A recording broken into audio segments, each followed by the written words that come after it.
Astrology বার্তা চ্যানেলে আপনাদের সবাইকে স্বাগত। সকলকে নমস্কার জানিয়ে শুরু করছি। আমার ভিডিওগুলো দেখার জন্য অনেক অনেক ধন্যবাদ আপনাদের। আজ যেটা নিয়ে বলবো সেটা হলো ঘোড়ার নাল।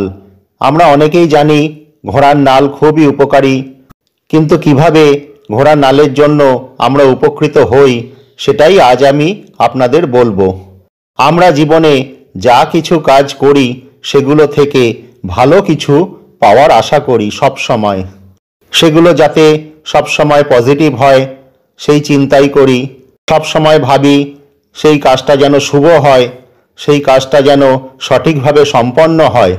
আবার মনের ভেতর নেগেটিভিটি থাকলে মন দুর্বল হয়ে পড়ে, শরীরে ক্লান্তি আসে, মনে হতাশা আসে, কাজকর্মে গতি আসে না, অনেক আজে বাজে চিন্তা মাথার মধ্যে ঘুরপাক খায়। এই নেগেটিভিটি অনেকখানি কাটিয়ে দেয় এই ঘোড়ার নাল।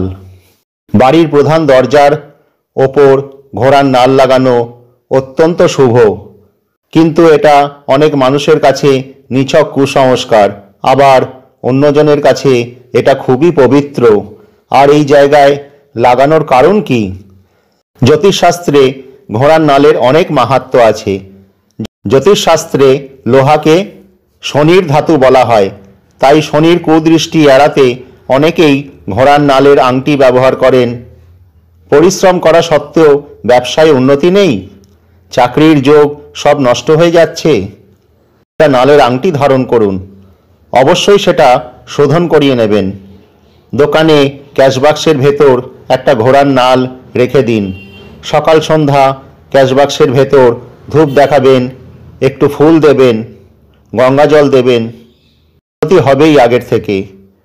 পরিবারের কারোর কোনো নজর লেগেছে, বাড়িতে কুনজর লেগেছে, তাহলে ঘোড়ার নালের তৈরি পেরেক নিয়ে আপনার ঘরের দেয়ালের চারদিকে 4টি পেরেক পুঁতে দিন। কুনজর অবশ্যই কেটে যাবে।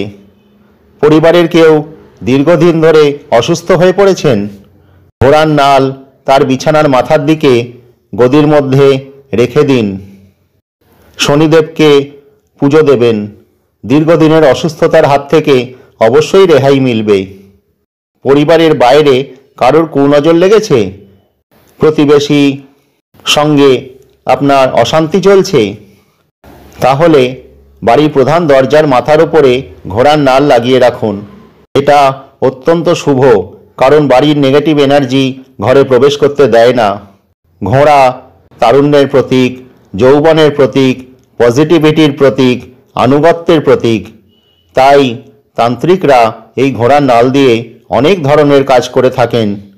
আবার ঘরে যদি আপনার অন্নের অভাব হয়, তাহলে একটি কাপড়ের মধ্যে ঘোড়ার নালকে রেখে চালের মধ্যে রেখে দিন, তাহলে অন্নের অভাব দূর হবে।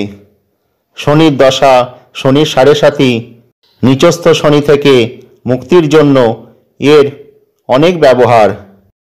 আজ এই পর্যন্তই। আশা করি আপনারা সবাই ভালো আছেন। যদি আমার ভিডিওগুলো ভালো লাগে তাহলে অবশ্যই লাইক, কমেন্ট, শেয়ার এবং সাবস্ক্রাইব করবেন। এবং আপনার মনে কোনো প্রশ্ন থাকলে অবশ্যই কমেন্ট বক্সে লিখে জানাবেন।